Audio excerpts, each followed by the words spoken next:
The readings for this upcoming Sunday, May 12th, come from Acts chapter 1, verses 15 through 17, and verses 21 through 26.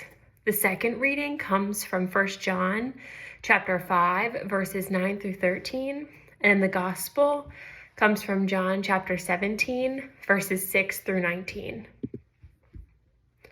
For the first reading from Acts, as witnesses of Jesus' ministry and resurrection, the apostles and disciples followed the way that Jesus had taught them. They engaged in service for one another, living into the inbreaking kingdom of God in community together. Followers of the way also knew Jesus as he describes himself in John's Gospel as the way, the truth, and the life. They knew this because he had seen firsthand that God made a way through death into life in the very person of Jesus.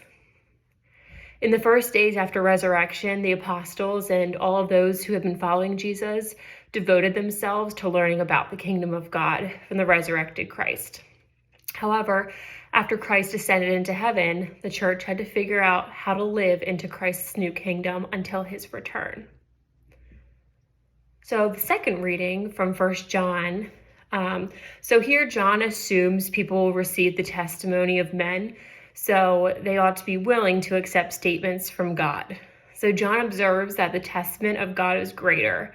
He argues from the lesser to the greater, noting that the obvious belief to his readers that God is greater than people. The second part of this verse gives further evidence that water and blood, as seen in verse 6, do not refer directly to Jesus. Instead, they draw a connection between God the Father and God the Spirit and their testimony regarding Jesus. God the Father spoke clearly at the water, the baptism of Jesus, calling him my beloved Son. At the death of Jesus, the centurion declared, truly, this was the Son of God. John the Baptist likewise spoke of the testimony of the Spirit at the baptism of Jesus. It says, I saw the Spirit descend from heaven like a dove, and it remained on him. John chapter 1, verse 32. And John the Baptist said, I have seen and have borne witness that this is the Son of God. And then the gospel that comes from John chapter 17.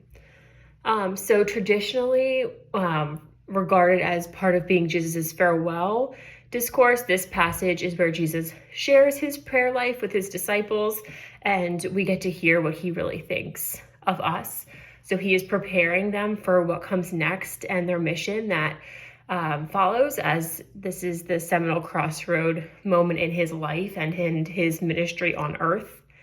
So during this time, he asked for God's protection on them so that they may be one with Jesus as the Father, and he is one. He asked for God's protection over the disciples from the evil one, and that God will sanctify them in truth. So on a human level, you might hear Jesus asking himself here, or at least in the passages previously, whether he had done enough to prepare the disciples for this point, whether they truly loved and understood him as he had hoped for. Here he's mindful that the world hates him and that the end is fast approaching. So this is not a structured prayer as with the Lord's Prayer that we are just meant to copy. It illustrates a way in which Jesus has connected his life to the Father and to the church that he loves. There's a multitude of things that are addressed here.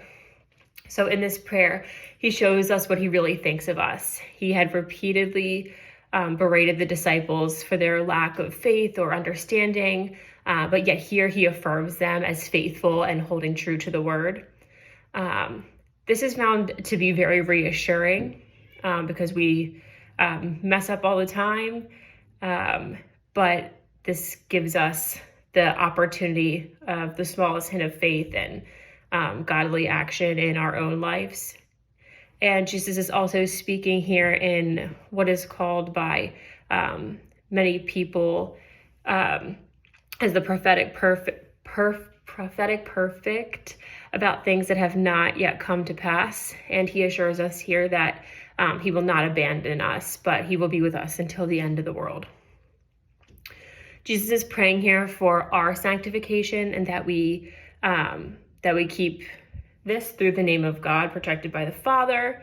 He also mentions that no one is lost except in sin, and even at this difficult time, he is still thinking about joy, and he is hoping that his joy may be fulfilled in us. And this is a remarkable testament, since he knows that he was going to the cross very shortly.